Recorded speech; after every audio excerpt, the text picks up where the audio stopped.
All right, first and foremost, all praise, honor, and glory is due to Yahweh Ba'ashem Yahweh Shai. Double honors to the apostles of Great Millstone. Honors to you fellow laborers out there continuing to endure in this work.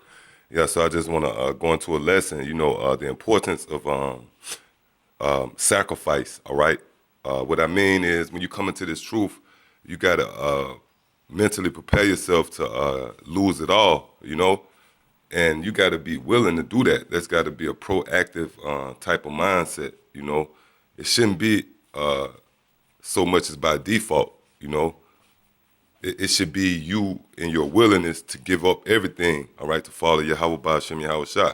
All right, when you consider like people going into the military and things of that nature, they pretty much making a commitment, and they forsaking they life. All right. First and foremost, they could be killed in the heat of battle. All right. And second, they leaving everything else behind, whether it's their wife, their kids, or the aspirations they might have had, back in the world to go out for a bigger cause, bigger than themselves. All right. And it shouldn't be no different when serving Yahweh Ba'ashem Yahweh Shai, all right?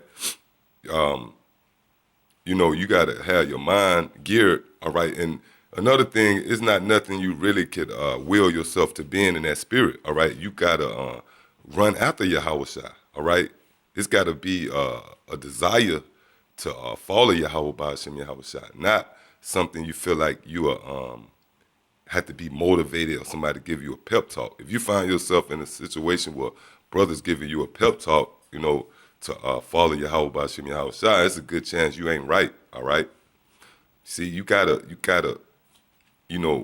really desire that. Desire Yahweh Ba'ashem Yahweh Shai, And only the true men who feel that way is gonna understand what I'm saying, all right? Because you got a lot of guys that have, come into the truth, and they pretty much came in because their instincts of survival kicked in, if you follow what I'm saying.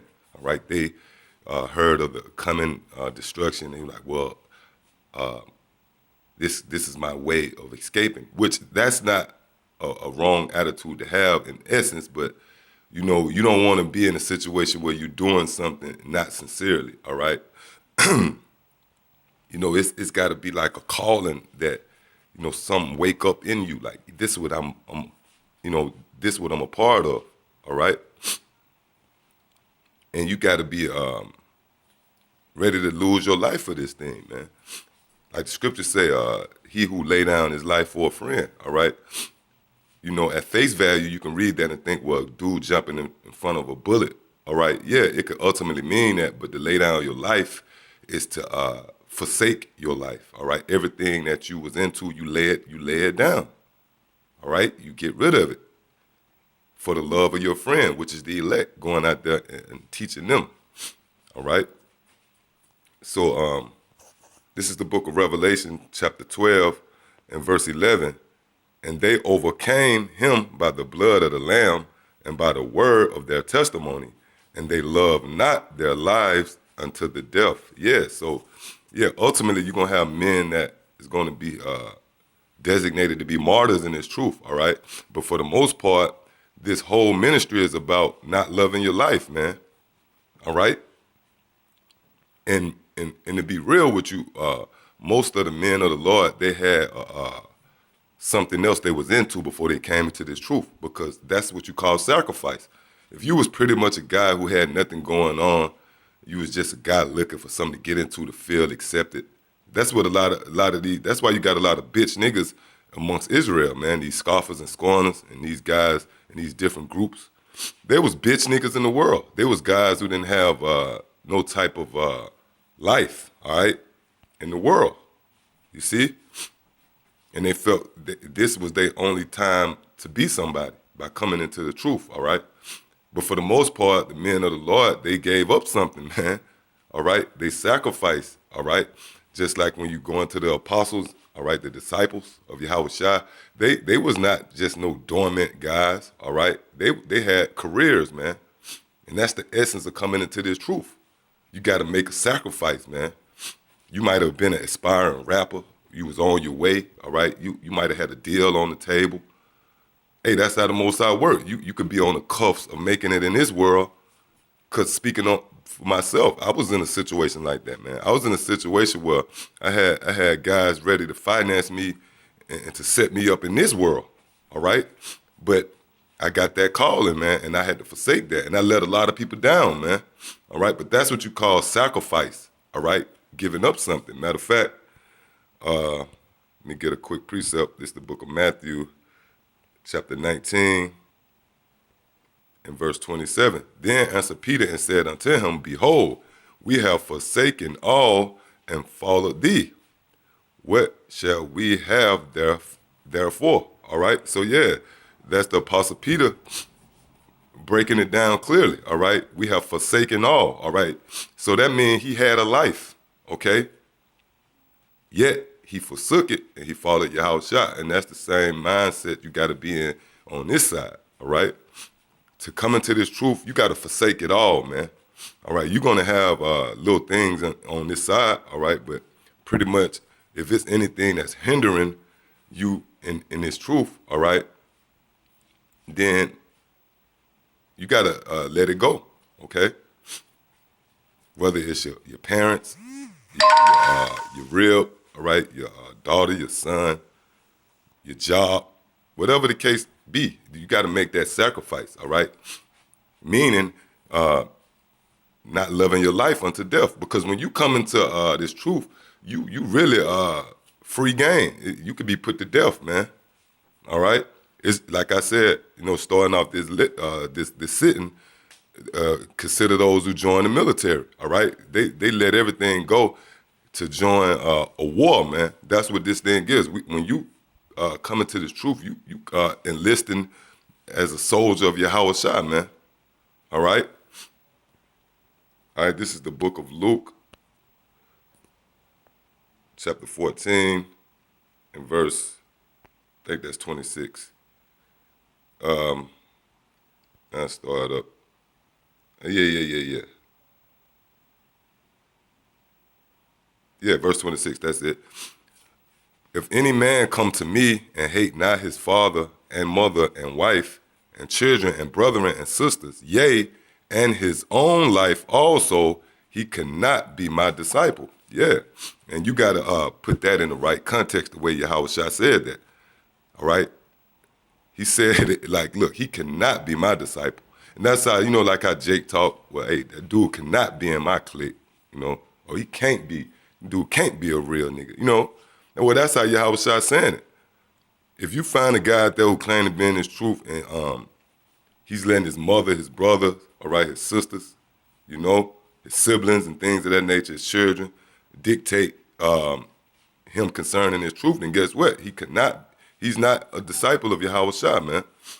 And the point is, in his own life also, all right? So you can't love your life. You gotta, you gotta be in that lot, all right? Or that ilk of those who didn't love their own life unto death, man. That's the spirit you gotta be in, man. All right? There's no other way to look at it. You gotta forsake your life, And that's why a lot of men couldn't continue on in this truth, because they love their life more than Yahushua. That's why I said that this is nothing you can will yourself, all right? Either you of Yahushua or you not, all right?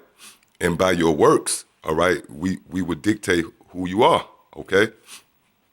You got a lot of men with different stories out there, man. And if they told their testimony, then you'll judge from that. Well, hey, this man is a man of the Lord. Why? Because he forsook everything, man.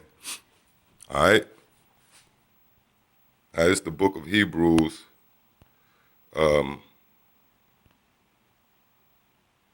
Chapter 11.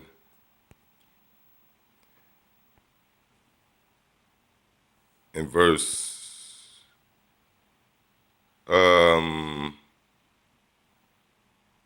I start at verse 24, all right?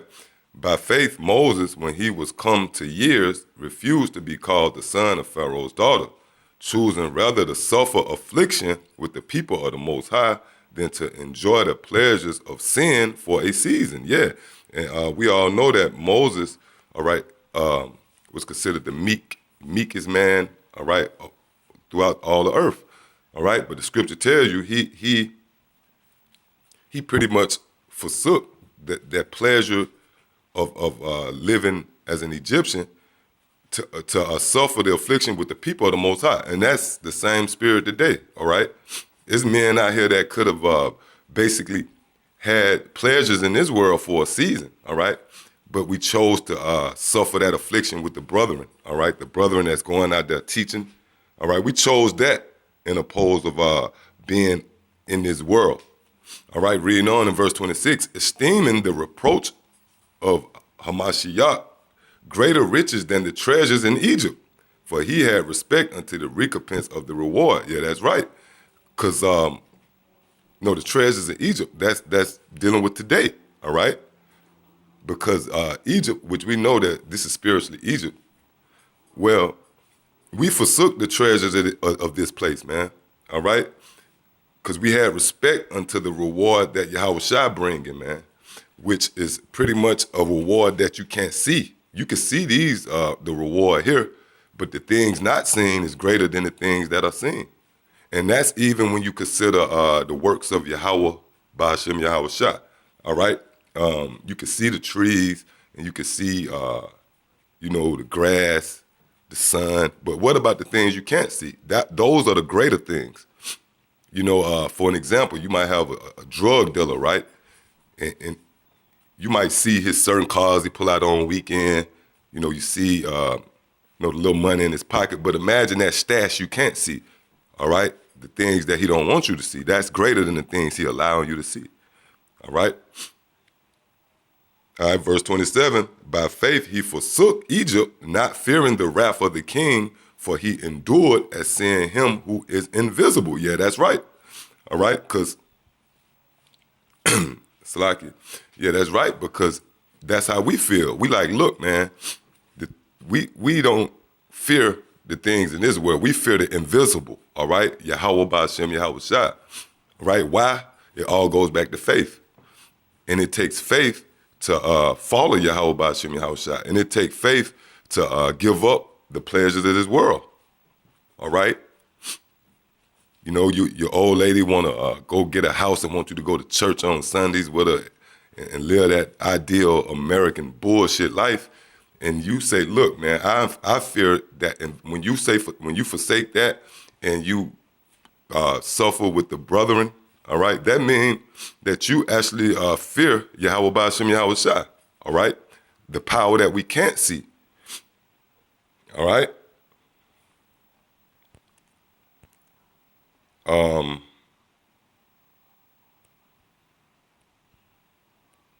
Yeah, that's pretty much it, So you pretty much gotta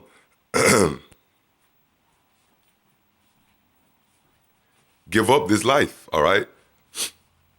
You can't love your life if you claim to be a man of the Lord, all right? You gotta be really willing, ready and willing to give it all up, man. Did not Paul say, I count everything as dung to win Yahweh Shai? And that's the spirit you gotta be in, man. And like I said, it's when you get, as we get to the end of this thing, we're coming up to the final stretch. You can't. It's really, pointless to give guys pep talks on certain things. All right, now we supposed to exhort brothers, strengthen brothers, but on certain things, if you got to give a guy a pep talk about following Yahweh Shai, that means he's not right, man. All right. You got to be able to discern, all right? I shouldn't have to tell you, look, man, leave these niggas alone in the world, all right, and follow Yahweh Shai. That should be an instinct. That should be second nature, man. Then everything else come along. Did not the scripture say, seek ye first the kingdom and all things will be added unto you? So even if you ain't that deep in this truth, you ain't got to know but a couple of scriptures, but if in your spirit you ready to give it all up and follow Yahweh Shai, you right, man. You in the right spirit. All right, so hey, that was it. Until the next time I say, shalom.